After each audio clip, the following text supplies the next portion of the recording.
सजग असलेलं एकमेव व्यासपीठ भारत न्यूज 44, बातमी तीही बिंदास।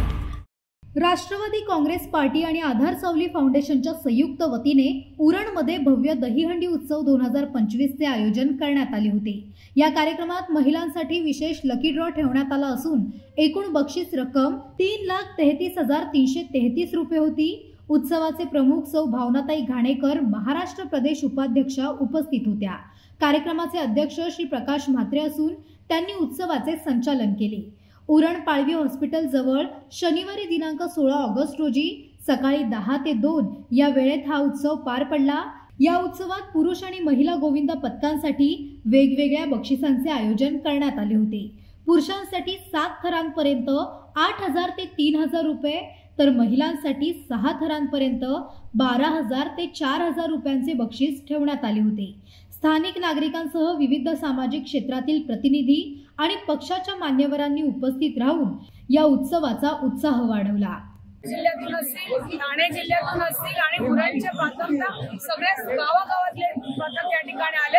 40 पेक्षा जास्त पथकांनी आतापर्यंत या ठिकाणी सलामी दिली आणि अजून काही पथक आमच्या कॉन्टॅक्ट मध्ये जवळजवळ 60 ते 70 पथक या ठिकाणी येणार आहेत असं आम्हाला समजतं। अनेक पक्षाचे लोक, आपण पत्रकार मंडळी आणि अनेक सगळ्या संघटनेचे लोक, युट्यूबर असतील या ठिकाणी आले आणि या ठिकाणी दहीहंडी उत्सवाला आम्हाला शुभेच्छा दिल्या। जाती पातीचं कुठेही राजकारण न आणता या ठिकाणी दहीहंडी उत्सव हा कायम निर्मळ मनाने आणि प्रेमाने साजरा होत राहील। या ठिकाणी आलेल्या प्रत्येक जणांचं स्वागत करणं हे आमचं क्रमप्राप्त राहील।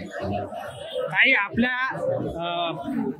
दहीहंडी उत्सव साजरा करू नये पण कायमच आम्हाला भाऊने लढायला शिकवलं। आमच्यासाठी तो दिवस म्हणजे इथे येऊन मंचावर एखादा सण साजरा करणं त्यांच्याशिवाय अतिशय कठीण होता। आता सुद्धा आम्ही आल्याच्या नंतर प्रत्येक कार्यकर्त्यांच्या डोळ्यामध्ये अश्रू होते जेव्हा आम्ही इथे आलो। त्यांच्याशिवाय हा मंच हा आम्हाला रिकामा वाटतो। त्यांची आठवण काढल्याशिवाय आम्ही कोणतंही कार्य पुढे नेऊ शकत नाही। या आमच्या सगळ्यांच्या भावना आहेत, परंतु त्यांनी कायम आम्हाला लढायला शिकवलंय, सामोरं जावायला शिकवलंय। परंपरेतून ही अंडी कायमच लागली गेली पाहिजे असं त्यांचा मानस राहिला गेला। भारत न्यूज 44 साठी भूषण साळुंखे, पनवेल। अशाच नवनवीन अपडेटसाठी बघत रहा भारत न्यूज 44, सत्याचा प्रकाश, बातम्यांचा विश्वास।